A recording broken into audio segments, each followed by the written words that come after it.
BDO ஆஃபீஸ்லேருந்து இந்த 2025க்கு ஒரு மாபெரும் மாநகராட்சியிலேருந்து வேலை வாய்ப்பு வந்து அறிவிச்சிருக்காங்க. இதுக்கு வந்து பார்த்திங்கன்னா 300க்கும் ப்ளஸ் வேக்கன்சிஸ் வந்து கொடுத்துருக்காங்க. எந்த ஒரு எக்ஸாமும் நம்ம எழுத போகிறது கிடையாது. ஜஸ்ட் இன்டர்வியூ மட்டும்தான் வந்திருக்கும். ஷார்ட் லிஸ்டடான கேண்டிடேட்ஸை மெரிட் லிஸ்ட் மூலயமா இன்டர்வியூஸ் எடுத்து நம்மளை வேலைக்கு வந்து எடுக்க போகிறாங்க. எப்போவுமே இந்த மாதிரியான ஜாப்க்கு எல்லாம் வந்து பார்த்திங்கன்னா வேக்கன்சிஸ் வந்து கம்மியாக தான் வந்து கொடுத்துருப்பாங்க. ஆனால் இந்த வட்டம் பார்த்திங்கன்னா 300க்கும் ப்ளஸ் வேக்கன்சிஸ் வந்து கொடுத்துருப்பாங்க. அதனால இது வந்து ஒரு நல்ல வாய்ப்பு, நீங்கள் பயன்படுத்திக்கோங்க. இதுக்கு வந்து பார்த்திங்கன்னா எந்த ஒரு ஃபீஸும் கிடையாது. எல்லா கேஸ்ட்டை சேர்ந்தவங்களும் எல்லா கம்யூனிட்டி சேர்ந்தவங்களுக்கும் எந்த ஒரு ஃபீஸுமே கிடையாது. ஜஸ்ட் நம்ம வந்து அப்ளிகேஷன்ஸ் ஃபார்ம் வந்து ஃபில் பண்ணி அது மூலியமாக நம்மளுக்கு செலக்ட் ஆயிடுச்சுன்னா நம்ம இந்த ஜாபில் வந்து ஜாயின் பண்ணிக்கலாம். இப்போ இதுக்கான எப்படி அப்ளை பண்ணுறது, இதோட அஃபிஷியல் வெப்சைட் வந்து எப்படி நம்ம வந்து ஓப்பன் பண்ணுறது, என்னென்ன டாக்குமெண்ட்ஸ்லாம் நம்ம வந்து அட்டாச் பண்ணணும், ஷார்ட் லிஸ்டடான கேண்டிடேட்ஸ்க்கு எப்போ வந்து மெயில் வரும், எப்போ இன்டர்வியூ நடக்கும்ன்ற ஃபுல் டீட்டெயில்ஸை நம்ம வீடியோக்குள்ளே போய் வந்து பார்க்கலாம். இந்த ஜாப்க்கு வந்து உங்களுக்கு ஜஸ்ட் நீங்கள் 8th வந்து பாஸ் பண்ணியிருந்தாலே போதும். 8th 9th 10th 12th degree நீங்கள் முடிச்சிருந்தாலும் ஓகே, டிப்ளமோ நீங்கள் முடிச்சிருந்தாலும் யாருனாலும் இந்த ஜாப்க்கு வந்து அப்ளை பண்ணிக்க முடியும். ஏஜ் வந்து பார்த்திங்க அப்படின்னா உங்களுக்கு 18 வயசு இருந்தாலே போதும். 18 வயசுலேருந்து 50 வயசு வரைக்கும் எல்லா கம்யூனிட்டியும் சேர்ந்தவங்களுக்கு எந்த ஏஜ் ரிலாக்ஸேஷன் அந்த மாதிரிலாம் எதுவுமே கிடையாது. உங்களுக்கு 18 வயசு இருந்துச்சு அப்படின்னா நீங்கள் வந்து இதுக்கு வந்து அப்ளை பண்ணிக்கலாம். 50 வயசு வரை நீங்கள் போகிறது வரை எல்லாருமே இந்த ஜாப்க்கு வந்து அப்ளை பண்ணிக்கலாம். எல்லா மாவட்டம் சேர்ந்தவங்களும் இதில் அப்ளை பண்ணிக்கலாம். 38 மாவட்டங்களுக்கும் இதை அப்ளை பண்ணிக்கலாம். ஈஸியாக வந்து கிடைக்கிற ஒரு ஜாபு. ஸோ எல்லாருமே வந்து மறக்காமல் அப்ளை பண்ணிக்கோங்க. இது வந்து மாநகராட்சியிலேருந்து ரிலீஸ் பண்ணியிருக்காங்க. ஸ்டார்டிங் சேலரி வந்து பார்த்திங்கன்னா உங்களுக்கு 18,000லேருந்து 60,000 வரை இதில் வந்து உங்களால் ஏர்ன் பண்ண முடியும். ஸோ வந்து இது வந்து பார்த்திங்கன்னா உங்களுக்கு வந்து ஒரு ஹெவியான ஒரு சேலரி வந்து கொடுக்குறாங்க இந்த ஜாப்க்கு. அதனால எல்லாரும் மறக்காமல் அப்ளை பண்ணிக்கோங்க. இப்போ இதுக்கான ஃபுல் டீட்டெயில்ஸ், எப்படி அப்ளிகேஷன்ஸ் ஃபார்ம் வந்து டீட்டெயில்டாக ஃபில் பண்ணுறது, எப்படி அப்ளிகேஷன்ஸ் ஃபார்ம் ஃபில் பண்ணால் நம்மளுக்கு செலக்ட் ஆகும் நம்ம அப்ளிகேஷன்ஸ் ஃபார்ம் அப்படின்ற ட்ரிக்ஸையும் நம்ம வீடியோக்குள்ளே போய் பார்க்கலாம். அஃபிஷியல் வெப்சைட் நான் வந்து லிங்க் வந்து டிஸ்கிரிப்ஷனில் கொடுக்குறேன். ஸோ நீங்கள் கிளிக் பண்ண உடனே இந்த பேஜ்க்கு நீங்கள் வந்து போயிடுவீங்க. இது வந்து பார்த்திங்க அப்படின்னா ஒரு contract bases job. So interview வந்து வச்சு எடுத்தாலே மோஸ்ட்லி கான்ட்ராக்ட் பேஸில் தான் எடுப்பாங்க. நம்மளை எத்தனை இயர் கான்ட்ராக்ட் அதெல்லாம் நம்ம வீடியோவில் போய் பார்க்கலாம். இதில் வந்து பார்த்திங்கன்னா உங்களோட பாஸ்போர்ட் சைஸ் வந்து நீங்கள் வந்து பேஸ்ட் பண்ணுற மாதிரி இருக்கும்.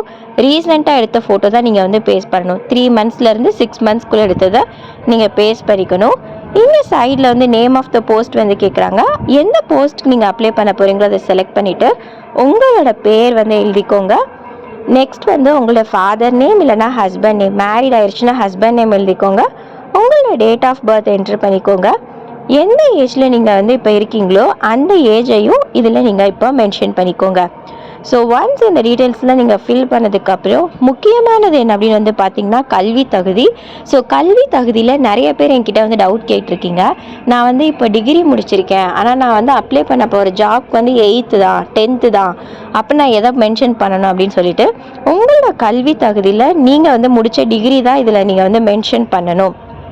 ஸோ நீங்கள் என்ன டிகிரி நீங்கள் முடிச்சிருக்கீங்களோ அதை மென்ஷன் பண்ணிக்கலாம். இல்லை நான் 8th தான் முடிச்சிருக்கீங்கன்னா நீங்கள் 8th அதில் வந்து மென்ஷன் பண்ணிக்கலாம். டிப்ளமோ நீங்கள் முடிச்சிருக்கீங்கன்னா டிப்ளமோ இதில் வந்து நீங்கள் வந்து என்ட்ரு பண்ணிக்கலாம். ஸோ நீங்கள் எந்த இது முடிச்சிருக்கீங்களோ அதை இந்த கல்வி தகுதியில் நீங்கள் வந்து என்ட்ரு பண்ணுற மாதிரி இருக்கும். அடுத்து வந்து பார்த்திங்கன்னா நீங்கள் எத்தனை மார்க்ஸ் வந்து நீங்கள் வந்து எடுத்தீங்க, லைக் சிஜிபியை வந்து நீங்கள் என்ட்ரு பண்ணுற மாதிரி இருக்கும். நெக்ஸ்ட்டு 5th பாயிண்டில் டிகிரி ஆர் டிப்ளமோ வந்து முடிச்சிருக்கீங்க அப்படின்னா நீங்கள் வந்து சிஜிபி என்ட்ரு பண்ணுற மாதிரி இருக்கும். இல்லை நாங்கள் 8th 12th 10th முடிச்சிருக்கீங்க அப்படின்னா அதுக்கான மார்க்ஸ் நீங்கள் அப்டெயின் பண்ணியிருப்பீங்களா, அந்த மார்க்ஸை நீங்கள் இதில் என்ட்ரு பண்ணுற மாதிரி இருக்கும். ஸோ இந்த டீட்டெயில்ஸ்லாம் நல்லா தரவாக கம்ப்ளீட்டாக ரீட் பண்ணிவிட்டு என்ட்ரு பண்ணிக்கோங்க. ஸோ நெக்ஸ்ட்டு முக்கியமான ஒரு ஆப்ஷன் என்ன அப்படின்னு வந்து பார்த்திங்கன்னா கரண்ட் ரெசிடெண்டல் அட்ரஸா. ஏன் கரண்ட் அட்ரஸ் வந்து நம்ம கிட்ட கேட்பாங்க அப்படின்னா நம்மளை ஈஸியாக வந்து செலக்ட் பண்ணுறதுக்கு இதுக்கு வந்து ஒரு ஆப்ஷன், இது வந்து ஒரு ட்ரிக்கு. நம்ம பக்கத்தில் இருக்கிற மாவட்டம் எதுவோ பக்கத்தில் இருக்க ஆஃபீஸ்க்கு நீங்கள் வந்து உங்களோட அட்ரஸ் நீங்கள் வந்து கொடுத்தீங்கன்னா ஈஸியாக நீங்கள் இதில் வந்து செலக்ட் ஆகிற மாதிரி இருக்கும். ஸோ ஏரியா மாவட்டம் சூஸ் பண்ணிக்கோங்க. ஜோன் இதில் என்ட்ரு பண்ணணும். ஜோன் வந்து உங்களுக்கு என்ன எப்படின்னு தெரியலை அப்படின்னா அதை நான் வீடியோட எண்டில் வந்து சொல்கிறேன் எப்படி வந்து நம்ம ஜோன் வந்து ஃபில் பண்ணணும். ஸோ இந்த zone and division number warden வந்து எப்படி நம்ம வந்து என்ட்ரு பண்ணுறது அப்படின்றத வீடியோட எண்டில் நான் வந்து உங்களுக்கு வந்து சொல்கிறேன். ஸோ இப்போதைக்கு ஜஸ்ட் வந்து நோட் பண்ணி வச்சுக்கோங்க. உங்களோட மாவட்டம், உங்களோட ஏரியா மட்டும் இதில் வந்து என்ட்ரு பண்ணி வச்சுக்கோங்க. அடுத்து வந்து பார்த்தீங்கன்னா பெர்மனண்ட் அட்ரஸ் வந்து இதில் வந்து ஃபில் பண்ணணும். கரண்ட் அட்ரஸ் வந்து நீங்கள் கரெக்டாக வந்து கொடுக்கணும். லைக் நீங்கள் ஆதார் கார்டில் வந்து என்ன அட்ரஸ் இருக்கோ அதுதான் வந்து உங்களோட கரண்ட் அட்ரஸாக இருக்கும். ஆதார் கார்டில் நீங்கள் அப்டேட் பண்ணல அப்படின்னா அதை ஃபர்ஸ்ட் வந்து அப்டேட் பண்ணி வச்சுக்கோங்க. அப்போ தான் நீங்கள் எல்லா கவர்மெண்ட் ஜாப்ஸ்க்கு அப்ளை பண்ணுறதுக்கு ஈஸியாக வந்து இருக்கும். நெக்ஸ்ட் வந்து உங்களோட பெர்மனண்ட் அட்ரஸ் வந்து என்ட்ரு பண்ணிக்கோங்க. டோர் நம்பர், ஸ்ட்ரீட் நம்பர் எல்லாமே என்ட்ரு பண்ணிக்கோங்க. ஸோ பெர்மனண்ட் அட்ரஸை விட கரண்ட் அட்ரஸ் தான் வந்து கண்டிப்பாக செக் பண்ணுவாங்க உங்களுக்கு ஜாப் அலோகேட் பண்ணுறதுக்கு. நெக்ஸ்ட் வந்து பார்த்தீங்கன்னா உங்களோட ரிலீஜியன் வந்து கேட்டிருக்காங்க. ஸோ உங்கள் ரிலீஜியன் என்ட்ரு பண்ணிக்கோங்க. உங்களோட கம்யூனிட்டி என்னவோ அதை என்ட்ரு பண்ணிக்கோங்க. இது எல்லாத்துக்குமே உங்களுக்கு வந்து பார்த்தீங்கன்னா உங்களுக்கு வந்து சர்டிஃபிகேட் ப்ரூஃப் வந்து இருக்கணும். கம்யூனிட்டி சர்டிஃபிகேட்ஸ் எல்லாமே. நெக்ஸ்ட் உங்கள் ஆதார் நம்பர், உங்கள் ஃபோன் நம்பர் என்ட்ரு பண்ணிக்கோங்க. உங்கள் email ID, phone number and email ID வந்து ரொம்பவே முக்கியம். ஏன் அப்படின்னு வந்து பார்த்தீங்கன்னா நீங்கள் வந்து உங்கள் ஃபார்ம் வந்து செலக்ட் ஆயிடுச்சு அப்படின்னா உங்களுக்கு வந்து இமெயில் அண்ட் ஃபோன் நம்பர் மூலியமாக தான் நோட்டிஃபிகேஷன்ஸ் வந்து சென்ட் பண்ணுவாங்க. ஸோ கரெக்டானதை கொடுத்துக்கோங்க. நெக்ஸ்ட் வந்து பார்த்தீங்க அப்படின்னா உங்களுக்கு கோவிட் டைம் நடந்தது இல்லையா? ஸோ அந்த கோவிட் டைமில் உங்களுக்கு ஒர்க் எக்ஸ்பீரியன்ஸ் இருக்குது அப்படின்னா எஸ்ன்னு கொடுத்துக்கோங்க. இல்லை அப்படின்னா நோன்னு கொடுத்துக்கோங்க. நெக்ஸ்ட் வந்து பார்த்தீங்கன்னா COVID-19 பேண்டமிக்கில் எத்தனை இயர்ஸ் ஆஃப் எக்ஸ்பீரியன்ஸை மந்த்ஸில் கன்வெர்ட் பண்ணி எழுதணும். இப்போ உங்களுக்கு 1 இயர் எக்ஸ்பீரியன்ஸ்னால் 24 months அப்படின்றத இங்கே நீங்கள் மென்ஷன் பண்ணுற மாதிரி இருக்கும். நெக்ஸ்ட் வந்து 13 பாயிண்டில் நீங்கள் டிசேபிள் பர்சன், விடோவாக இருக்கீங்க அப்படின்னா அதுக்கான சர்டிஃபிகேட்ஸ் உங்களுக்கு வேணும். ஸோ நீங்கள் அதுக்கேற்ற மாதிரி எஸ் ஆர் நோ வந்து இதில் நீங்கள் மென்ஷன் பண்ணிக்கோங்க. இப்போ வந்து ஏதாவது ஒரு ஹெல்த் கேர் இன்ஸ்டிடியூஷனில் உங்களுக்கு எக்ஸ்பீரியன்ஸ் இருக்குது அப்படின்னா இதை நீங்கள் என்ட்ரு பண்ணிக்கோங்க. அவ்வளோதான். இந்த ஃபார்மை வந்து நம்ம சக்ஸஸ்ஃபுல்லாக ஃபில் பண்ணியாச்சு. இப்போ உங்களோட பிளேஸ் அண்ட் டேட்டை வந்து சைடில் என்ட்ரு பண்ணிவிட்டு உங்களோட சிக்னேச்சரை இதில் நீங்கள் வந்து போட்டுருங்க. ஸோ இப்போ வந்து கம்ப்ளீட்டாக உங்களுக்கு வந்து ஒரு டீட்டெயில்ஸ் ஐடியா கிடச்சிருக்கும் எப்படி இந்த அப்ளிகேஷன்ஸ் ஃபார்ம் வந்து ஃபில் பண்ணணும் அப்படின்னு சொல்லிட்டு. ஏதாவது உங்களுக்கு டவுட் இருந்ததுன்னா அதை கமெண்ட் செக்ஷனில் போஸ்ட் பண்ணுங்கள். இப்போ வாங்க இதுக்கான எஜுகேஷன் குவாலிஃபிகேஷன், சேலரி டீட்டெயில்ஸ்லாம் இப்போ நம்ம வந்து பார்க்கலாம். நம்மளோட அப்ளிகேஷன் நோட்டிஃபிகேஷன் கொடுத்தாங்க இல்லையா, அதுக்கு மேலவே இந்த ஜோன் அண்ட் டிவிஷன் நம்பர் வந்து கொடுத்துருப்பாங்க. ஸோ இதுதான் அந்த ஜோன் அண்ட் டிவிஷன். நான் சொன்னேன் இல்லையா நம்ம வந்து ஃபில் பண்ணணும் அப்ளிகேஷன்ஸ் ஃபார்மில் அப்படின்னு சொல்லிட்டு. இப்போ நீங்கள் வந்து ஒரு சென்னையில் வந்து அப்ளை பண்ணுறீங்க, காமராஜர் ஸ்ட்ரீட் மீனம்பாக்கத்தில் நீங்கள் வந்து இருக்கீங்க அப்படின்னா உங்களோட ஜோன் நம்பர் வந்து 12, உங்களோட டிவிஷன் வந்து பார்த்தீங்கன்னா 159. ஸோ இப்படி தான் ஜோன் அண்ட் டிவிஷன் வந்து எடுத்து எழுதணும். டிவிஷன் அப்படின்றது வார்ட் நம்பர், உங்களோட ஜோன் வந்து 12. இதை நீங்கள் அப்ளிகேஷன்ஸ் ஃபார்மில் ஃபில் பண்ணணும். ஸோ நமக்கு வந்து 12th காலத்தில் கொடுத்துருப்பாங்க. நெக்ஸ்ட்டு இப்போ நீங்கள் வந்து ஒரு பிவி நகர் 3rd ஸ்ட்ரீட்டில் இருக்கீங்கன்னா உங்களோட ஜோன் வந்து 12, உங்களோட வார்டு வந்து பார்த்தீங்கன்னா 166. ஸோ இந்த மாதிரி தான் உங்களோட ஜோன் வந்து நீங்கள் செலக்ட் பண்ணி இங்கே கொடுத்துருக்க அப்ளிகேஷன்ஸ் ஃபார்மில் நீங்கள் வந்து ஃபில் பண்ணுற மாதிரி இருக்கும். ஸோ இந்த ஜோன் அண்ட் வார்டு நம்பர் என்னன்றதை கரெக்டாக வந்து செக் பண்ணிக்கோங்க. உங்களுக்கு பார்க்க தெரியலன்னா உங்களை மாவட்டம் என்னன்றதை கமெண்ட் பண்ணுங்கள், நான் உங்களுக்கு அதை எடுத்து கொடுக்குறேன். ஸோ நெக்ஸ்ட் இதுக்கான அப்ளிகேஷன்ஸ் ஃபார்ம் கடைசியாக வந்து ஃபில் பண்ணுறதுன்னு பார்த்தீங்கன்னா ஏப்ரல் 11 5 மணிக்குள்ளே நம்ம வந்து இந்த போஸ்ட் வந்து சென்ட் பண்ணி வச்சிடணும். ஸோ மோஸ்ட்லி நீங்கள் ஸ்பீட் போஸ்ட் வந்து சென்ட் பண்ணிங்கன்னா ஈஸியாக இருக்கும். என்னென்ன கேட்டகரிஸ்னு கொடுத்துருக்காங்க. ஸோ இதுக்கான இப்போ அட்ரஸ் டீட்டெயில்ஸ் வந்து பார்க்கலாம். ஸோ கீழவே வந்து அட்ரஸ் வந்து கொடுத்துருக்காங்க. City health officer, public health department, Ripon building, Chennai 6,03,000. Phone நம்பரும் கொடுத்துருக்காங்க. ஸோ இந்த ஒர்க்கிங் டேஸில் வந்து நீங்கள் வந்து கால் பண்ணி கேட்டிங்க அப்படின்னா உங்கள் இன்ஃபர்மேஷன்ஸ் வந்து கொடுப்பாங்க. லைக் உங்கள் அப்ளிகேஷன்ஸ் ஃபார்ம் வந்து ரிசீவ் ஆகிடுச்சா இல்லையா அப்படின்றத இந்த அட்ரஸ்கில் நீங்கள் வந்து கால் பண்ணி கேட்டுக்கலாம். இப்போ வந்து பார்த்தீங்க அப்படின்னா இதுக்கான டாக்குமெண்ட்ஸ் வந்து என்னென்னு பார்க்கலாம். இதோட கான்ட்ராக்ட் பீரியட் வந்து பார்த்தீங்கன்னா 11 மாதம் உங்களுக்கு வந்து கொடுக்குறாங்க. இது முழுக்க வந்து பார்த்தீங்கன்னா ஒரு டெம்பரவரி பேசிஸ் ஜாப். ஸோ 11 மாதம் நீங்கள் இதில் வந்து ஒர்க் பண்ணிக்கலாம். இதுக்கான சர்டிஃபிகேட்ஸ் டாக்குமெண்ட்ஸ்லாம் என்ன அப்படின்னா செல்ஃப் அட்டஸ்டட் காப்பி வந்து நம்ம அட்டாச் பண்ணணும். அதாவது எல்லாத்துலேயுமே ஒரு சாஃப்ட் காப்பி எடுத்து அதை சைன் பண்ணி நீங்கள் வந்து கொடுக்கணும்.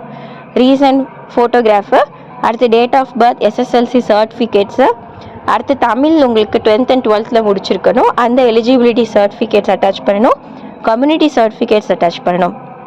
எல்லாம் வந்து மேண்டேட்ரி என்னென்னு பார்த்தீங்கன்னா so nativity certificate issued by revenue department, voter ID, அடுத்து panchayat or municipality corporations tax receipt, Aadhaar card, ration card. So இதெல்லாம் வந்து பார்த்திங்கன்னா மேண்டேட்டரியாக நீங்கள் வச்சுருக்க வேண்டிய டாக்குமெண்ட்ஸ். ஸோ இந்த டாக்குமெண்ட்ஸ்லாம் நீங்கள் சேர்த்து ஒரு சாஃப்ட் காப்பி எடுத்து சைன் பண்ணி போஸ்ட் கூட நீங்கள் அட்டாச் பண்ணுற மாதிரி இருக்கும். இப்போ வந்து பார்த்திங்க அப்படின்னா மெடிக்கல் ஆஃபீஸருக்கு நீங்கள் மேண்டேட்டரியாக என்னென்னலாம் டாக்குமெண்ட்ஸ் வச்சுருக்கணும்னு பார்த்தீங்கன்னா 10th and 12th mark sheet, எம்பிபிஎஸ்சில் வந்து நீங்கள் எல்லா செமஸ்டரோட மார்க் ஷீட்ஸ் வந்து உங்களுக்கு வந்து வச்சுருக்கணும். தமிழ்நாடு மெடிக்கல் கவுன்சில் என்எம்சியில் வச்சுருக்க சர்டிஃபிகேட்ஸ் வந்து உங்ககிட்ட வந்திருக்கணும். அதே மாதிரி என்பிஇயில் நீங்கள் முடிச்சிருக்கீங்க, நேஷ்னல் போர்ட் ஆஃப் எக்ஸாமினேஷன்ஸில் முடித்த சர்டிஃபிகேட்ஸும் உங்ககிட்ட இருக்கணும். இது வந்து பார்த்திங்கன்னா மெடிக்கல் ஆஃபீஸருக்கு நீங்கள் அட்டாச் பண்ண வேண்டியது. ஸ்டாஃப் நர்ஸ்க்கு வந்து பார்த்திங்க அப்படின்னா 10th and 12th mark sheets வந்து வேணும்.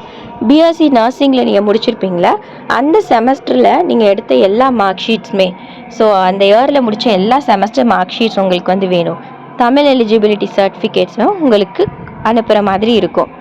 அதே மாதிரி தான் என்னென்ன போஸ்டிங் நீங்கள் அப்ளை பண்ண போகிறீங்களோ அதுக்கேற்ற டாக்குமெண்ட்ஸை இதில் நீங்கள் வந்து பார்த்துக்கலாம். எம்பிஹெச்டபிள்யூக்கு என்னென்ன டாக்குமெண்ட்ஸ் தேவை, சப்போர்ட் ஸ்டாஃப்க்கு ஜஸ்ட் நீங்கள் 8th பாஸ் பண்ணியிருந்தாலே போதும், நீங்கள் அந்த சப்போர்ட் ஸ்டாஃப்க்கு நீங்கள் வந்து அப்ளை பண்ணிக்கலாம். ஸோ மினிமம் நான் 8th தான் முடிச்சிருக்கேன் அப்படின்னா நீங்கள் சப்போர்ட் ஸ்டாஃப் அப்ளை பண்ணி பாருங்கள், உங்களுக்கு கிடைக்கிறதுக்கு வாய்ப்பு இருக்குது. இப்போ வந்து சேலரி அண்ட் பொசிஷன்ஸ் வந்து பார்த்துக்கலாம். மெடிக்கல் ஆஃபீஸரில் மொத்தம் 60 கேட்டிருக்காங்க, வேக்கன்சிஸ் இருக்குது. சேலரி வந்து பார்த்திங்க அப்படின்னா 60,000 கொடுக்குறாங்க. கிட்டத்தட்ட 350+ வேக்கன்சிஸை கொஞ்சம் கொஞ்சமாக பிரித்து கொடுத்துருக்காங்க. ஸோ மெடிக்கல் ஆஃபீஸருக்கு சேலரி வந்து 60,000. ஸ்டாஃப் நர்ஸ்க்கு வந்து பார்த்திங்க அப்படின்னா அதே 60 நம்பர் ஆஃப் ரெக்குவயர்மெண்ட்ஸ் கொடுத்துருக்காங்க. சேலரி வந்து 18,000 வந்து கொடுக்குறாங்க. இப்போ நீங்கள் வந்து மெடிக்கல் ஆஃபீஸராக இருந்தால் 40 வயசுக்குள்ளே இருந்தீங்க அப்படின்னா நீங்கள் அப்ளை பண்ணிக்கலாம். ஸ்டாஃப் நர்ஸ்க்கு 50 வயசுக்குள்ளே இருந்தீங்க அப்படின்னா நீங்கள் ஸ்டாஃப் நர்ஸ் அப்ளை பண்ணிக்கலாம். எம்பிஹெச்டபிள்யூக்கு வந்து 14,000 சேலரி வந்து கொடுக்குறாங்க. நீங்கள் 35 வயசுக்குள்ளே இருந்தீங்கன்னா இதை அப்ளை பண்ணிக்கலாம். சப்போர்ட் ஸ்டாஃப்க்கு வந்து 60 வேக்கன்சிஸ் இருக்குது, 8,500 சம்பளம் கொடுக்குறாங்க. ஸோ இதுக்கு வந்து 45 வயசுக்குள்ளே நீங்கள் இருந்தீங்கன்னா இதுக்கு நீங்கள் வந்து அப்ளை பண்ணிக்கலாம். ஸோ இதுதான் இதுக்கான சேலரி டீட்டெயில்ஸ். இப்போ வந்து உங்களுக்கு தெளிவாக வந்து புரிஞ்சிருக்கும் எந்த அட்ரஸ்க்கு நம்ம அனுப்பணும் அப்படின்னு சொல்லிட்டு. ஸோ எல்லா டாக்குமெண்ட்ஸையும் நீங்கள் இந்த கொடுத்துருக்க அட்ரஸ்க்கு நீங்கள் சென்ட் பண்ணி வச்சுக்கோங்க. ஏப்ரல் 11 5 மணிக்குள்ளே நீங்கள் சென்ட் பண்ணுற மாதிரி இருக்கும்.